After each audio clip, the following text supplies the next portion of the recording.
Hey everybody, Bob Razzulli, Orange County, California.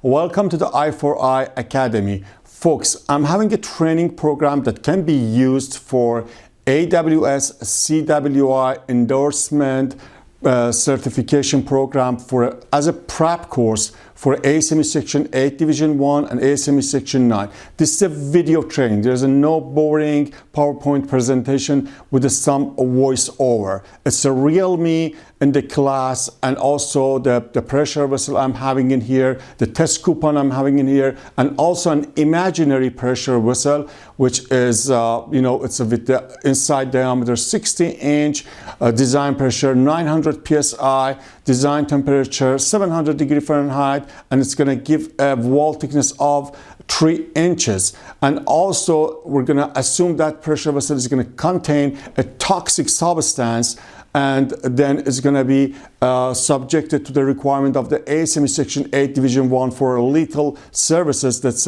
with this design criteria, most of the ASME requirement is going to imply to this, imaginary pressure vessel. We're going to go through to all requirement, starting from what is the pressure vessel manufacturer responsibility, what is the certificate of authorization, what is the National Board Inspection Code, what is the authorized inspection agency, and how they interact and how they involved in pressure vessel design and manufacturing and inspection and testing. Then we're going to move forward with the material requirement. What is the ASTM material? What is the ASME material? What is the European material? Can we use the ASTM material and ASME material on the ASME pressure vessel? We're going to discuss these things, and then we're going to move forward with the design.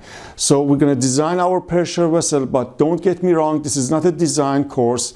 This is, we're going to tangentially touch the design and move on. We're going to just calculate the wall thickness and static it, and that's it. And then we move forward with the fabrication. So what is the fabrication tolerances? All of them is going to be reviewed. So, and then what is the joint categories? Category A, B, C, D, and weld types. Weld type number 1, weld type number 2, and goes to the 7 and 8.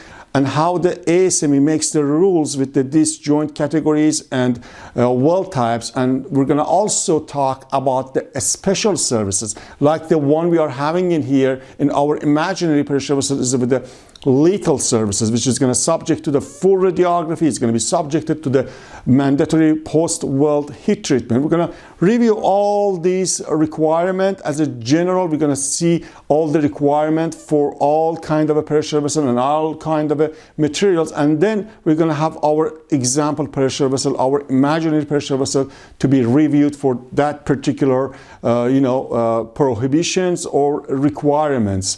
The experience shows us when we are explaining the stuff with an example, the people comprehend easier. That's why this imaginary pressure vessel is gonna, follow us in the whole this training course. And then when we're done with the fabrication and fabrication tolerances and welding, we're going to move to the post-weld heat treatment. What is the requirement for a post-weld heat treatment? What is the holding time? What is the heating rate? What is the cooling rate? What is the P number? The combination with the wall thickness, and all of this stuff is going to be reviewed. And also, as a result of that, we're going to also review those requirements for our example pressure vessel. Then we're going to move forward with the impact testing. What is the steps we have to take to see if we can exempt it from the impact testing? We're going to review all of those requirements, and then we're going to see if our example pressure vessel with the 3-inch wall thickness and the specified minimum design middle temperature can be get exempted from the impact testing. By the chance our pressure vessel, imaginary pressure vessel, is not going to get exempted from the impact testing, and we're going to have to perform impact testing. We're going to see what's the requirement, how we should perform the impact testing, what is the acceptance criteria. So when we completed this portion, we're going to move forward with the inspection and testing requirement, and we're going to see what's the full radiography requirements, what is the spot radiography requirement, and what is the liquid penetrant testing requirement, what is the magnetic particle testing requirement. When the pressure vessel is subjected to the full radiography by the code requirement. What happens if the manufacturers performs the full radiography voluntarily when it's not required by the code? How it affects the joint efficiency?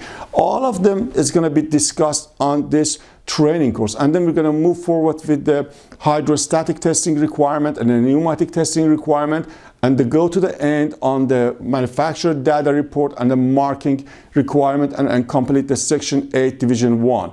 And then we're going to go to the section 9, and the section 9 section 8 is going to refer us to the section 9 for having a welding procedure specification and procedure qualification record and welder performance qualification. So we are having the same imaginary pressure vessel with us. We're going to go through and to see what is the requirement of having a WPS and PQR. We're going to have all the requirement without impact testing, with impact testing, and uncover the ASME section 9. We're going to see what is the P number, what is the A number, what is the F number, what is the essential variables, what is the non-essential variables, what is the supplementary essential variables, and how they affect the WPS and PQR and welder performance qualification.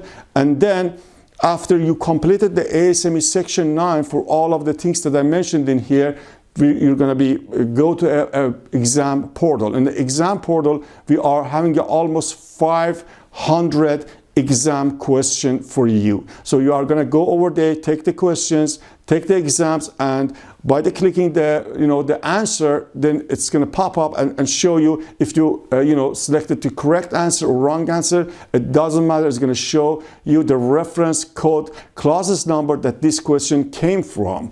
And also, if there is a little calculation on the problem, we don't have too much calculation. A little calculation might be there. It's going to indicate the calculation that we are having for that particular question. This absolutely is going to help you to learn even more than what you need for AWS CWI certification program for ASME section 8 division 1 and section 9. It's more than that. This is going to take you to the next level. You're going to learn a lot. Like I said, it's more than what you need for this exam. So your exam for AWS CWI is almost 50 questions, and it's going to be 2 hours.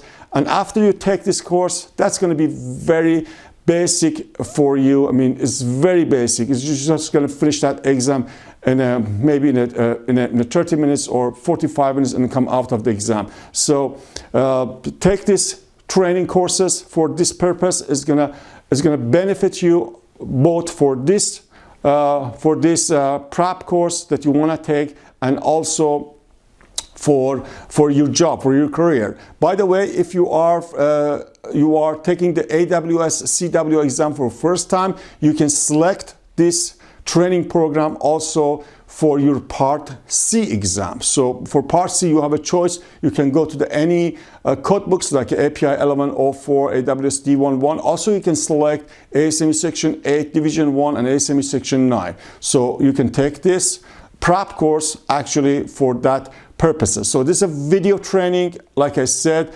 they're going to be almost, I think, it's going to be 15 to 16 hour video training, and then the exam question and combination of them is going to prepare you for any exam you want to take about the Section 8, Division 1, and ASME Section 9. I put some part of this video training down below that you can go and watch them to see how it looks like. We use the video editing techniques, and also some sample questions that you can go and log onto our portal and to see how this question look like, and then to see if it is fit for you. By the way, take this chance and enroll on this course. I'm sure this is going to be, I have no doubt, this is going to benefit you on your exam and also on your work. Thank you.